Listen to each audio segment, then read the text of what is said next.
Today I'm very happy to have with us Tom Dowd, a noted record producer. We are very fortunate to have a person of Tom's caliber and experience in the South Florida creative community. Today we're going to explore Tom's 6 decades in the recording industry. And Tom, I'd like to start by starting at the 1940 beginning of that decade period. I see from the research I've done that you didn't really start out in the music industry. You came by it in a different way. Could you tell us a little about that, please? Yeah. Harold, my first experience in the recording industry was a holiday after having returned to college, coming out of World War II.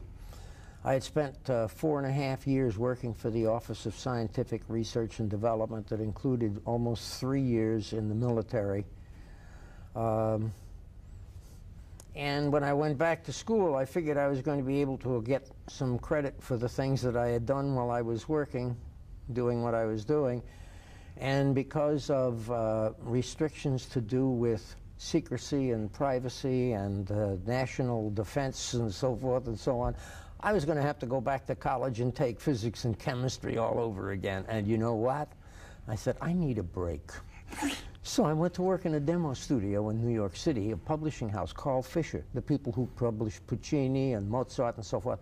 And they had a little demo studio. And I went down there to work one summer, picking up an ad in the New York Times.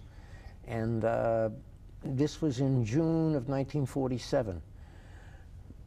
You would never know that on the horizon there was a musician strike taking place, and all of a sudden any place that had a microphone and a turntable was a recording studio, and I got sucked into the recording business. And you've never been the same since, right? I'm glad if I had gone into a career, into the science career approach, or if I had gone into banking or something else, I'd have been retired and be dead by now, I'll be honest with you. I'm having too much fun. Well, that's true. The music industry certainly has a way to keep you vitalized and keep you looking to the future. Also, in this 1940s period of your career development, I noticed that you worked for a large number of labels, record labels, and as I understand from talking to you earlier, these recordings, most of them were direct-to-disc. There was no tape involved at this point yet. Is that correct? No, tapes had not been, tape machines were not introduced to the recording studio until about the late 1948, October, November 48, the beginning of 49. Everything else was direct-to-disc. So that you had an enormous responsibility when you sat behind a control board.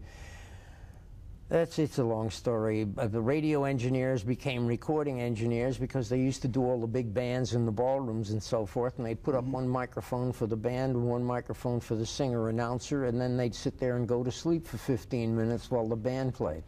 But if you tried to make records that way, I didn't think that that was the right way to make records, so I started putting a mic on a drum, a mic here, a mic there, a mic there, and all of a sudden a unique sound. People saying, where did you do that? How did you do that? And we were drawing flies, you know what I'm saying? It was ridiculous. But everything was direct-to-disc. And you had to know what the parameters were that you couldn't play back the disc that you made. So you'd cut 2 discs, one that was virgin and the other one you'd play back to see if there were no mistakes, if you were sure that was the one that was good enough. And the rest of them you'd scrap. They were outtakes, they're gone. I mean, and that was it. And if the record skipped, the engineer could have his head handed to him. That's all I can tell you. And you were responsible for any kind of glitch of that nature, I assume? You know it, a click, a tick, a pop, or the record skipping, or and you were in trouble.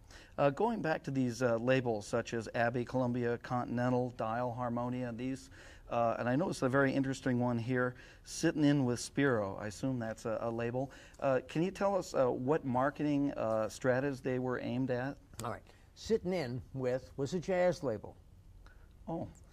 Sitting in, like you would have a jam session. Hey, what were we doing last night? Man, I was sitting in with so-and-so, or I sat there, but right. Sitting in was that kind of experience where the man who owned Sitting In, Bobby Shad, started making blues and jazz records where he'd put blues musicians with jazz guys with blues, and they'd say, hey man, you know that song, how's that going? Boom, and he'd record them. You know, or they'd narrow it down so that it wasn't more than 2.5 or 3 minutes long, and then make a record of it.